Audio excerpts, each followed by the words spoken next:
NDTV.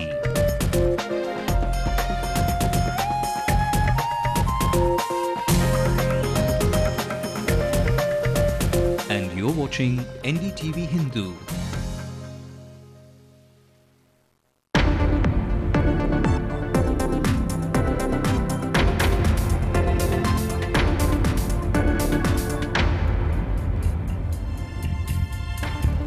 A 6-hour road roko by angry law students is thwarted.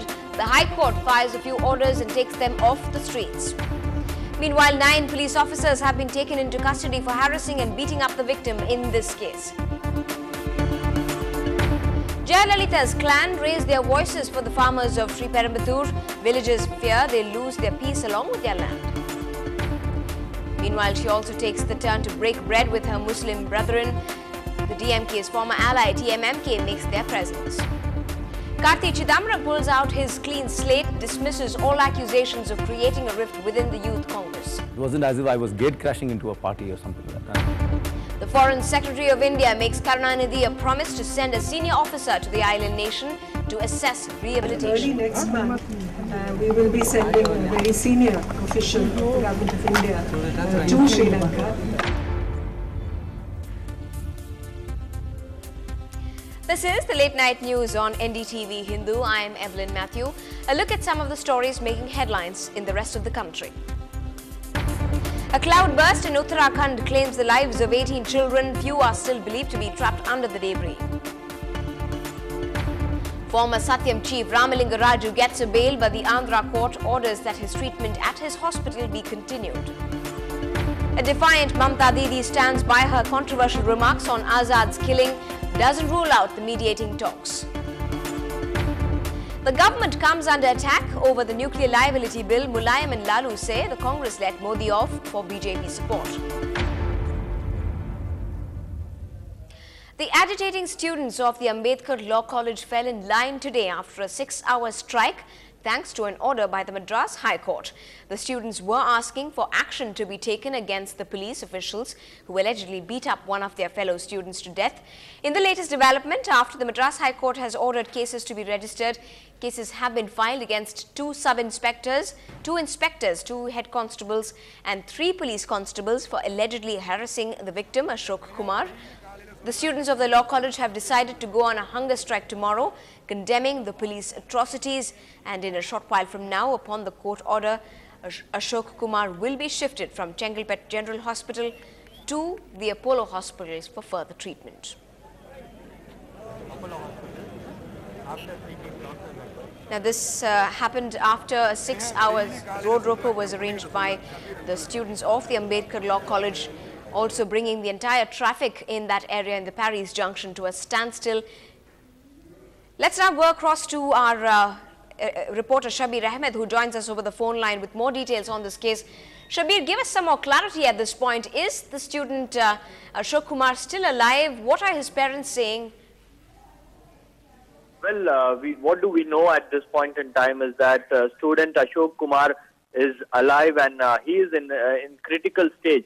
That is why the Ashok Kumar's friends pleaded that he has to be immediately shifted from Chengalpet Government Hospital to Chennai's Apollo Hospital so that they can save his life.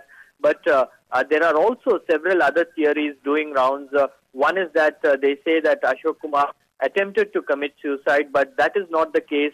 Ashok Kumar's friends very clearly refute that he actually tried to attempt to commit suicide. On the other hand, there are also sources telling us that he actually picked up a quarrel in the bus and he was beaten up by the public. So that is also one of the theory which is doing rounds in Ashok Kumar's case, but nothing is clear. The motive why Ashok Kumar was beaten up, who is behind this entire incident is something perhaps which a probe will find out, Evelyn, and that is why Ashok Kumar's friends and colleagues moved to the Madras High Court, and they mentioned before the Chief Justice that a judicial inquiry has to be ordered into this, but Chief Justice very clearly said that initially Ashok Kumar has given a complaint So an FIR has to be registered and cases has to be slapped upon that complaint. And he has ordered DSP to look into this issue, and definitely things will emerge out of this entire incident. Right, and on what basis have these cases been filed against these specific officers, all 9 of them? Well, the cases have been filed upon the complaint which was given by Ashok Kumar himself. It was a handwritten complaint. Immediately after he came to his residence, he had complained that he was beaten up by the police personnel in that particular police station in Chengalpet, and then after that he had given a complaint against several police officials who had actually involved in beating him up inside the police station. And upon that, the police have now filed cases against 2 sub-inspectors, 2 head constables and 3 constables of that particular police station, so that something can be done. And in fact, this came after the court intervened into this matter, and right now things are normal there. But there is anger among the villagers of that particular area, Chengalpet area, and also among the friends and other students across the state. And immediately, what we do here is that tomorrow, law college students from Chengalpet have announced that they will be staging a hunger strike condemning police atrocities, and also the villagers will be staging a bandh. All right. Thanks very much indeed, Shabir, for joining us with those details. Shabir Ahmed there with the latest developments in that case. Earlier, we spoke to the president of the Tamil Nadu Advocates Association, Mr. Prabhakaran, where he said that the higher police officials of the state should be more in control and take quick action in such cases. But what I have been repeatedly trying to say, the police authorities, once we lodge a complaint against the erring police official, why the higher police officials is keeping quiet? They would have taken immediate action against the erring police officials. That we would do it. Otherwise, this type of, you cannot avoid these type of problems. See, otherwise the students will come and they are raising their voice, they are raising for the democratic, their agitations, everything going on. We can't say that the students coming on the road and fighting for the justice. It is not, we can't say it is not correct. It is absolutely the legal fraternity. We are strongly supports the law students in this case, because the innocent students has been suffered a lot. The innocent students has been attacked by the police officials without any reason, without ascertaining any facts. You have to ascertain the facts. Of course, even assuming that some complaints has been lodged against the students, you have to ascertain the facts whether it is correct or not. Well, protests rang in the outskirts of the city as well. Rain or storm, the main opposition in the state, the AIADMK, decided to stand by their farmer friends today, this time to make sure their pocket they're full of their votes in 2011. Jayalalitha's clan took out to the streets of Sri Perambatoor, pledging their support to the farmers. The agitation was to protest against the government's move to acquire almost 7,000 acres of land for the Greenfield airport there. It was a massive show of strength there, with the hundreds of party workers and families of farmers that was being led by Rajya Sabha member Dr. Matre. Well, the grand plans for that airport has attracted a lot of criticism, especially among politicians. There are also fears in villages where people believe that they might be asked to relocate. NDTV Hindu visited one of the villages, Tirumani Kuppam, and brings you this ground report. Shankari has been unhappy ever since reports of a new airport near her village started emerging. She is worried that her family and many farmers like them might have to abandon their village where they have lived for more than 30 years. எங்க பிள்ளைங்க ஊர் பிள்ளைகள் எல்லாமே பக்கத்துல school இருக்கு, அங்க போய் படிக்கறாங்க. ஸ்ரீபெரும்புதூருக்கும் போயிட்டு படிக்கறாங்க. இவங்க எங்க எடுத்து கிரீன்ஃபீல்ட் விமான நிலையம் வந்தா இவங்க எங்க எடுத்துன்னு போய் விடுவாங்க? எங்க பசங்க எல்லாம் மேல் படிப்பு படிக்கிறதுக்கு வசதியா இருக்குமா இந்த இடம்? அப்படி எல்லாம் நாங்க யோசனை பண்ண வேண்டியது இருக்குது. இந்த ஊர் விட்டு போறோம்ன்ற அந்த மன உளைச்சல் இருக்கும் எங்களுக்கு. வேற எங்கயாவது போறோம்னா இப்ப நம்ம ஊர் காணாம போய்டும். நம்ம பரம்பரையா வாழ்ந்த ஊர் இது. A soil test carried out at a neighboring village has triggered concerns in Tirumani Kuppam, which lies 10 kilometers from Sri Perambatoor town. But village panchayat officials have dismissed the fears of the villagers as baseless. Tirumani Kuppam is a peaceful village with abundant natural water supplies. It has a school, a library and a flourishing small-size handicraft industry. The soil is rich and ideal for agriculture, especially for paddy. It's a village of farmers. எங்களுக்கு நிலம் இல்லை, மற்றவருடைய நிலத்துல ஒரு காக்காணி பயிர் வச்சா கூட அவங்களுக்கு பயிர் வச்ச அவன் நிலத்துக்காரருக்கு நிலத்தை நெல் கொடுத்துட்டு குத்தகை கொடுத்துட்டு நாங்கள் வந்து ஒரு வருஷம் காக்காணி பயிர் வச்சா கூட ஒரு வருஷம் நாங்கள் வந்து சாப்பிடுவோம். The vast stretch of land behind me is the livelihood for over 500 families that live here. A square meal for each of them depends on this very land. With the proposed talks of the Greenfield Airport coming up at this very land, the villagers feel the scenic beauty of their village and their life will never be the same.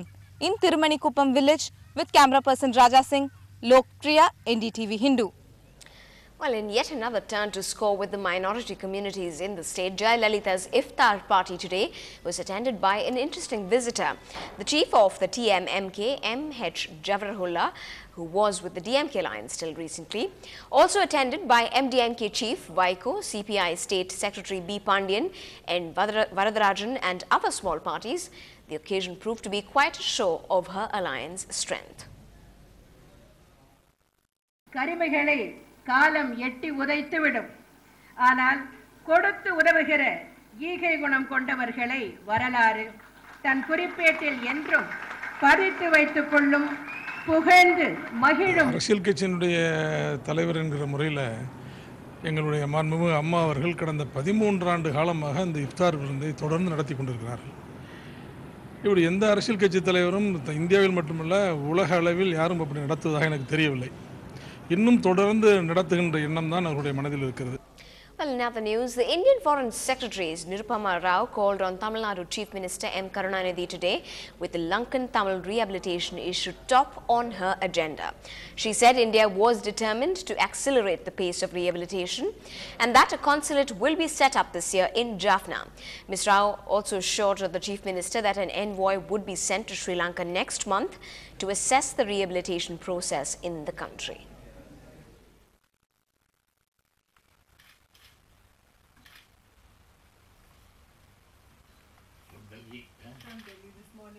Government has said an envoy will be sent from India, ma'am. Has that been finalized? Who will be going there now? Yes, in fact, we discussed that, and I informed the Chief Minister that early next month we will be sending a very senior official of the Government of India to Sri Lanka, especially to visit the conflict-ridden areas which have now, of course, the war is ended, and especially to look at the development needs, because beyond rehabilitation we have to look at development, we have to look at livelihoods, we have to look at communications, all these aspects. So we are looking at an integrated manner in which we can help the people of the northern province and the eastern. Although India has given so much of aid, the pace with which the rehabilitation and display is taking place is quite slow. Is that a kind of a disappointment and a matter of concern for the Indian government? All I would like to say in response to that is we are determined to accelerate the pace and we want to work much faster.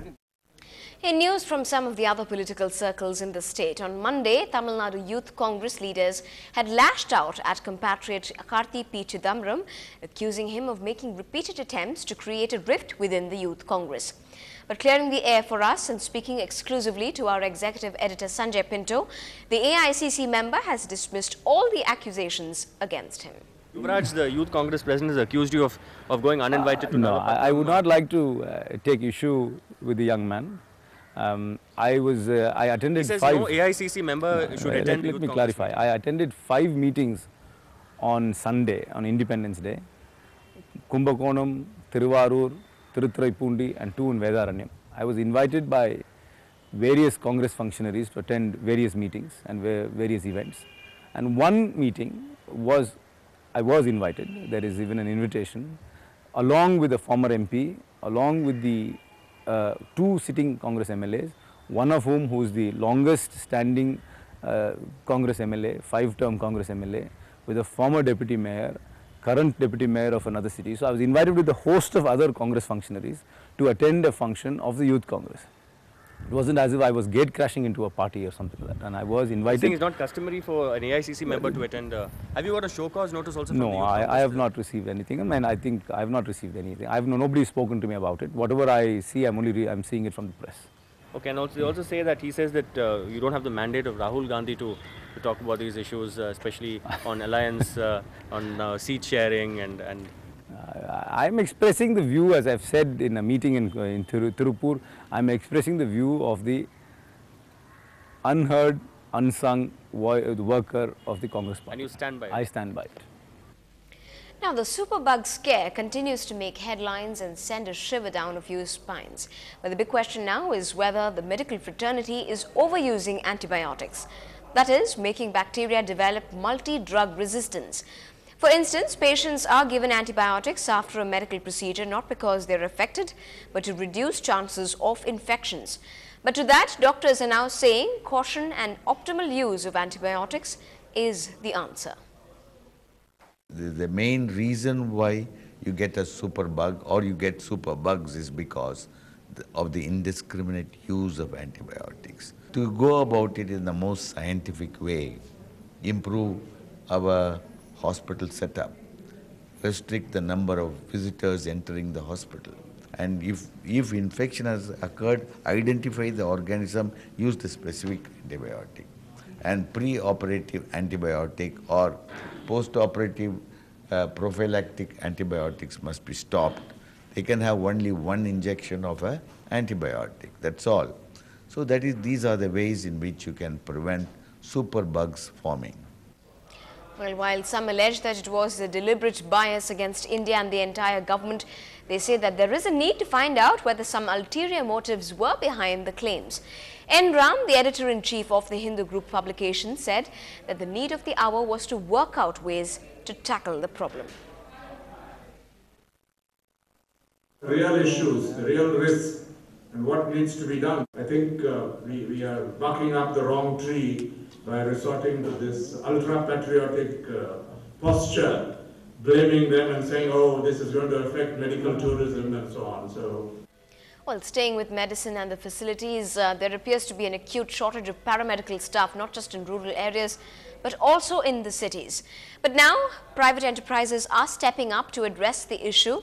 Starting this academic year, the MEOT Academy of Allied Health Sciences will train 75 students in paraprofessional courses that will equip them with practical knowledge.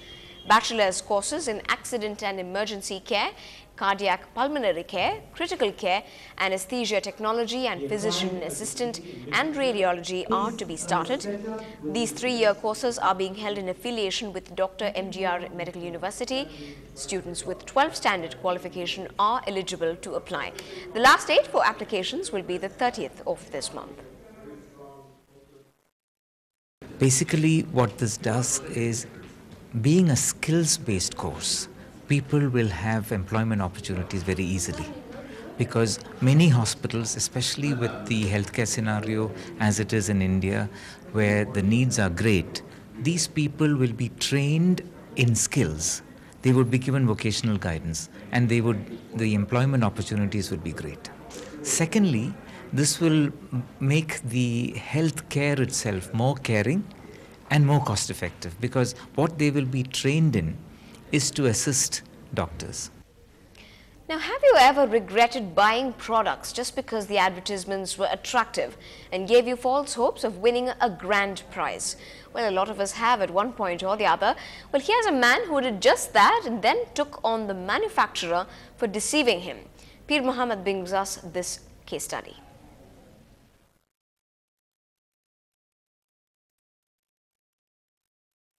Guru Baran of T Nagar bought 50 grams of branded coffee just to participate in a mega prize contest which was printed on its cover.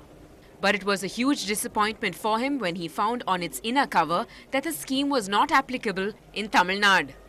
He complained to the retailer, and when there was no action, he moved the South Chennai District Consumer Forum. Though the opposite party appeared and conducted the case saying that this promotion of this scheme is not valid in Tamil Nadu because of the Tamil Nadu Act, which prohibits any promotional campaign. But the court said he should have mentioned all those things in the outer wrapper itself.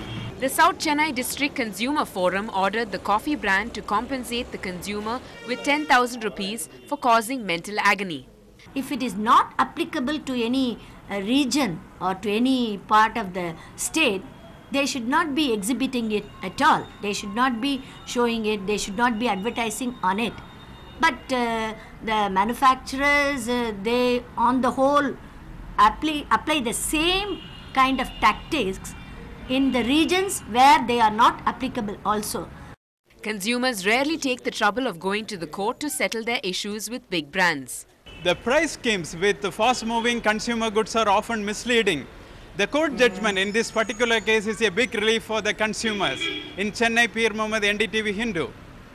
Well, still ahead on the late night news, we take a peek into an age-old funeral service station of the city that's as old as the Sepoy Mutiny.